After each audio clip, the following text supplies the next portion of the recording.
Iran और Israel की खूनी अदावत ने मिडिल ईस्ट की जमीन को लाल और आसमान को बारूद से काला कर दिया है। 2300 किलोमीटर दूर की सरहदी जंग में दो तरफा की गई बारूदी बुनाई ने बड़ा बड़ा लिख दिया है चक्रव्यूह। ईरान हो या फिर इजराइल, दोनों ही एक दूसरे पर भीषण से भीषण मिसाइल का प्रहार कर रहे हैं, जिसमें जंग की कीमत चुका रही है इंसानी जानें। समाज को बनाने वाली इमारतें और इतिहास, परंपरा, संस्कृति को संजो कर रखने वाले शहर। आसमान में हवाई नाकाबंदी है, जमीन पर बॉर्डर सील है, समंदर में वॉर शिप्स ने जल बंधन कर रखा है। मिसाइलें अपने आका के आदेश का पालन करते हुए टारगेट को तबाह करने में जुटी है।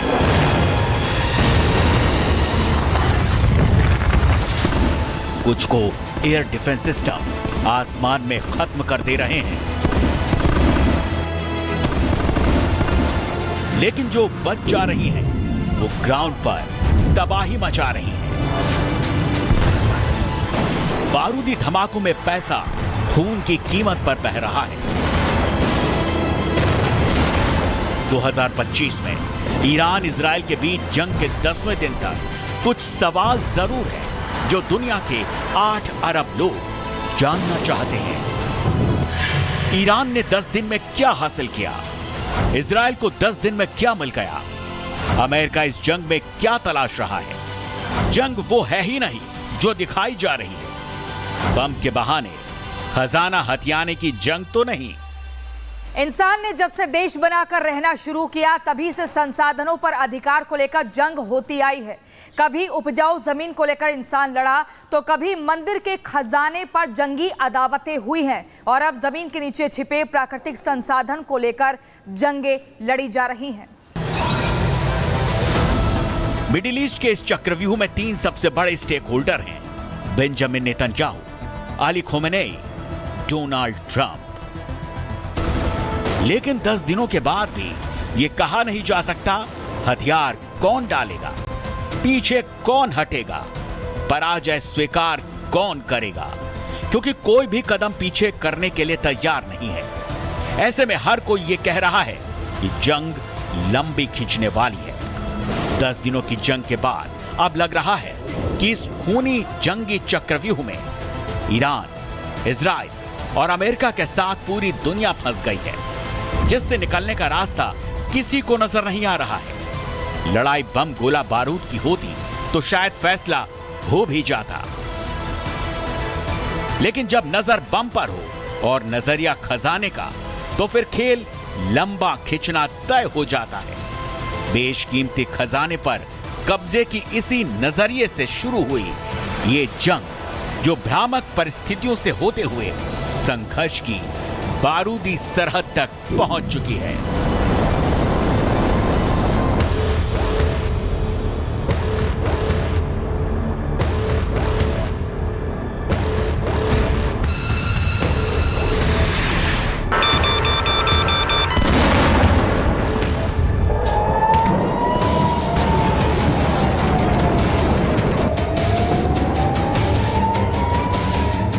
रात के अंधेरे में दुनिया नींद की आगोश में थी, लेकिन ईरान और इजराइल के आसमान में तारों की रोशनी के साथ साथ मिसाइलों की बारूदी चमक भी दिख रही थी।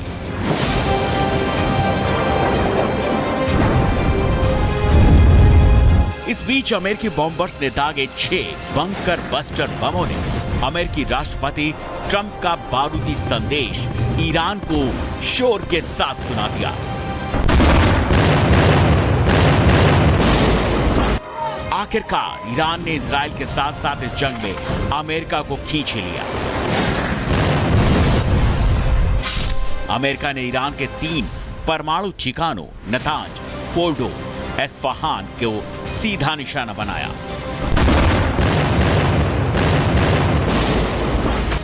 फोर्डो पर B-2 बॉम्बर यानी बंकर तोड़ बम गिराए गए।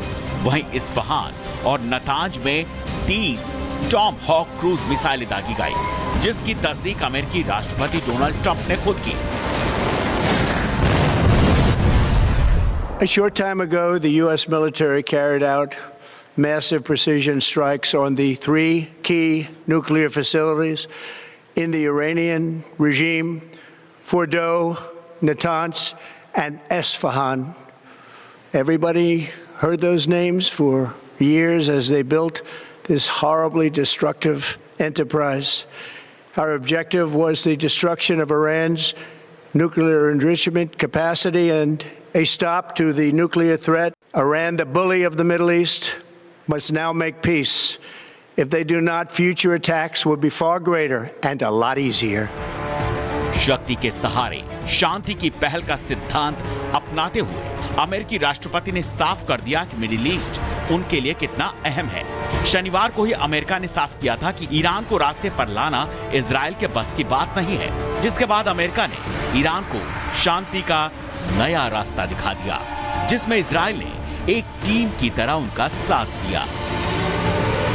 इस वक्त अमेरिकी बम वर्षक ईरान पर स्ट्राइक कर रहे थे। उस वक्त डोनाल्ड ट्रंप वॉर रूम में ही मौजूद थे। डोनाल्ड ट्रंप ये देख रहे थे कि कैसे अमेरिकी बस्टर बम ईरान में 100 मीटर नीचे मौजूद न्यूक्लियर साइटों को तबाह कर रहे हैं, बर्बाद कर रहे हैं। डोनाल्ड ट्रंप की ओर से ये साफ कर दिया गया कि ईरान अपनी ओर से शांति का रास्ता अपनाए, वरना अमेरिका की ओर से हमला और तेज कर दिया जाएगा।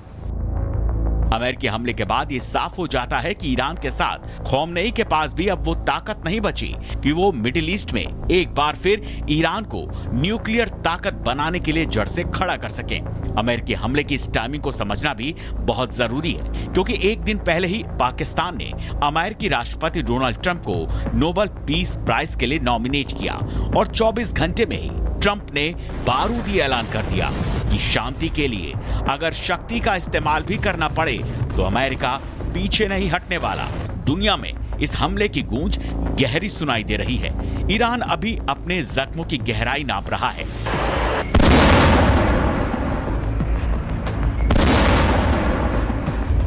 खोमनेई को ये सोचना होगा कि तेल की अकूत खजाना रखने वाला एक देश न्यूक्लियर पावर बनने के सपने के लिए कितनी बड़ी कीमत चुकाता है।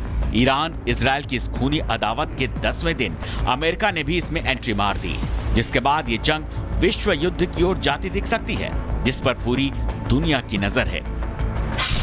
13 जून के बाद ईरान के 3 न्यूक्लियर साइट्स तबाह हैं। 14 से ज्यादा ईरान के न्यूक्लियर वैज्ञानिक मारे जा चुके हैं। ईरान के 5 बड़े सैन्य अधिकारी मारे जा चुके हैं। ईरान में 430 नागरिकों के मारे जाने की खबर है। ईरान के 3500 से ज्यादा नागरिक घायल हैं। ईरान ने पलटवार किया अपने बैलिस्टिक मिसाइल से। पहले दिन 200, अगले दिन 100, फिर 70, फिर 50, फिर 25, 25, 25 और कल 35 ठोके। ठीक है साहब, तो सिलसिला लगातार चल रहा है। अगर इजराइल ने बर्बादी की है ईरान के ऊपर, तो यहाँ पर जो इजराइल है, जो ईरान है, उसने भी जेरूसलम को ठोका है, उसने तल अवीव को ठोका है, हाइफा को ठोका है, बिल्डिंग्स नाश करी हैं, जलाया है।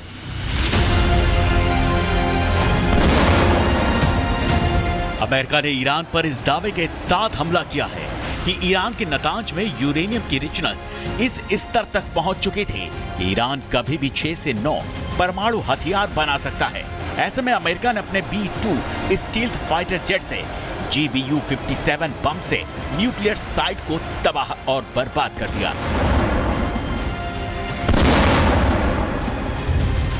हालांकि ईरान इस बात को जानता था, इसीलिए नतांज की साइट जमीन से 90 मीटर नीचे बनाई गई थी, लेकिन अमेरिकी बमों ने जमीन से इतने नीचे भी न्यूक्लियर साइट को बर्बाद कर दिया।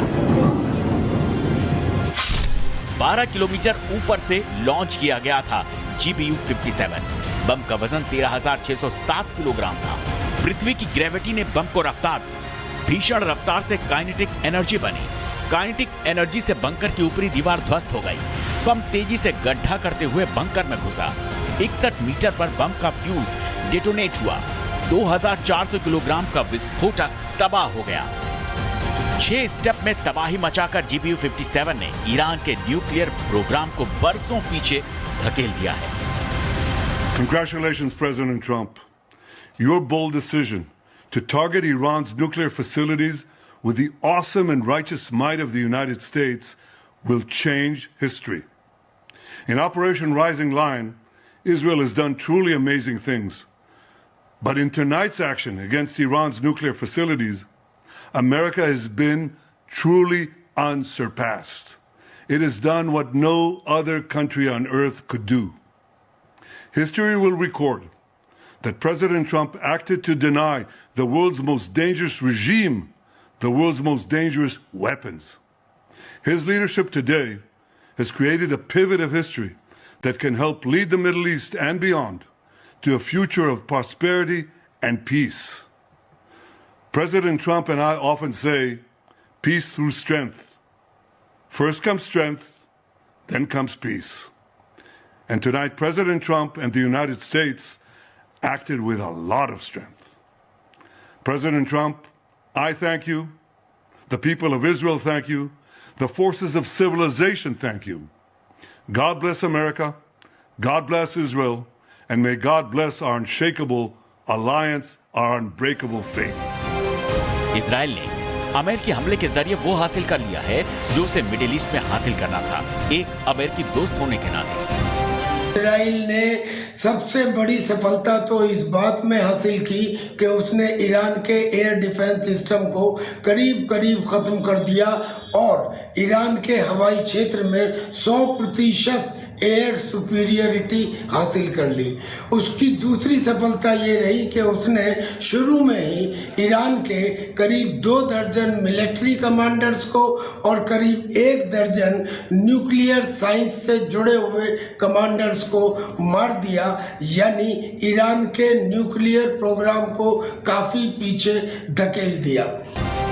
ट्रंप भले ही ये कह रहे हो कि अमेरिका पूरी दुनिया में शांति चाहता है, लेकिन पूरी दुनिया जानती है कि जिस मिडिल ईस्ट के 9 देशों में अमेरिका ने अपना सैन्य ठिकाना बना रखा है, वो ईरान में क्या हासिल करना चाहता है।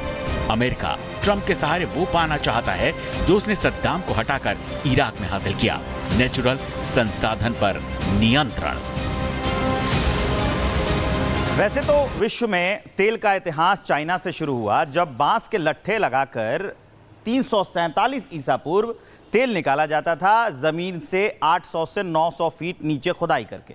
फिर वक्त बदलता है और 1846 में अजरबैजान के बाकू में पहली बार तेल के कुएं खोदे जाते हैं। उधर अमेरिका में कुछ सालों के बाद मतलब 1859 में तेल के कुएं खोदे गए थे पेंसिल्वेनिया में, और इस तेल ने 7 साल के अंदर अंदर मतलब 1866 में पूरी अमेरिका की अर्थव्यवस्था को बिल्कुल बदल के रख दिया था। और फिर वक्त आगे बढ़ता है, 1908 में ईरान में तेल के कुएं मिलते हैं, वो खोदे जाते हैं और वही तेल अब ईरान के लिए मुसीबत का सबब बन गया है।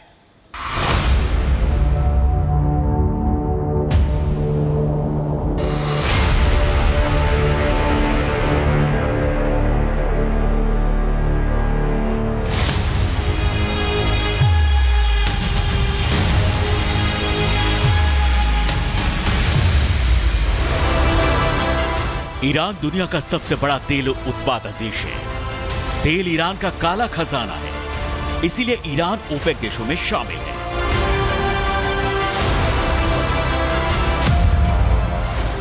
लेकिन इसी तेल ने ईरान की जिंदगी मुहाल कर रखी है। 2019 में ओपेक देशों ने अपनी सालाना रिपोर्ट दुनिया के सामने रखी, जिसमें यह जानकारी थी कि किस देश के पास कितना तेल भंडार है।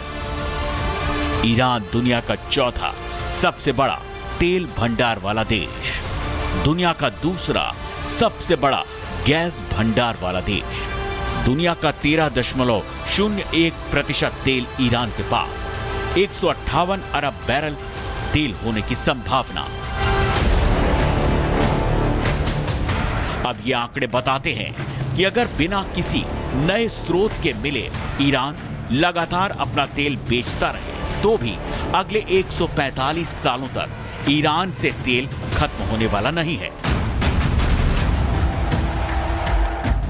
ईरान में अभी 102 तेल के और 43 गैस साइट वर्किंग है, लेकिन यही गैस और तेल कैसे ईरान और अमेरिका में अदावत का सेंटर बन गया, इसे जानना है तो करीब 75 साल पीछे जाना होगा।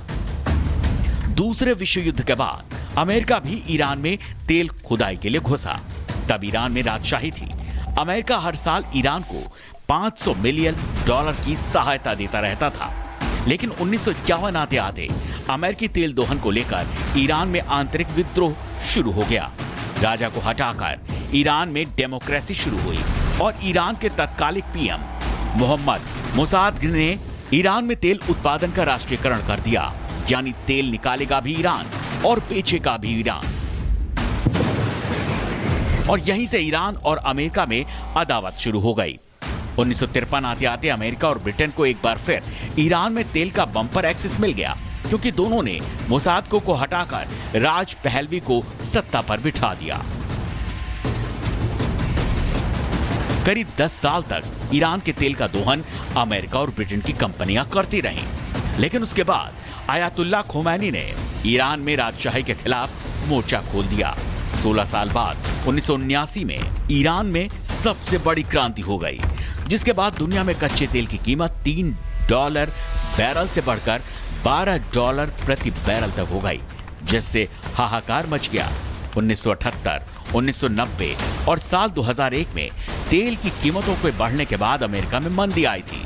2008 में भी अमेरिकी मंदी के पीछे तेल की कीमतों में बेतहाशा बढ़ोतरी को बड़ा कारण माना गया। तो अब तेल का खेल आसानी से समझा जा सकता है। इराक पर पहले से ही अमेरिका का नियंत्रण है। ईरान पर नियंत्रण हासिल करके अमेरिका हमेशा हमेशा के लिए अपनी कमजोर नस को काट देना चाहता है। लेकिन अमेरिका की इस चाहत के लिए ईरान तैयार नहीं है। ईरान अपनी शर्तों पर मिडिल ईस्ट का अगुआ बनना चाहता है, जिसमें सऊदी अरब और इजराइल दोनों बड़े रोड़े हैं। सऊदी के साथ ईरान शिया सुन्नी वाली लड़ाई लड़ रहा है, तो इजराइल के साथ मुसलमान और यहूदी वाली। ऐसे में एक बार फिर अमेरिका ने इजराइल के कंधे पर बंदूक रख के फायर किया, जिसने जंग का रुख मोड़ दिया है।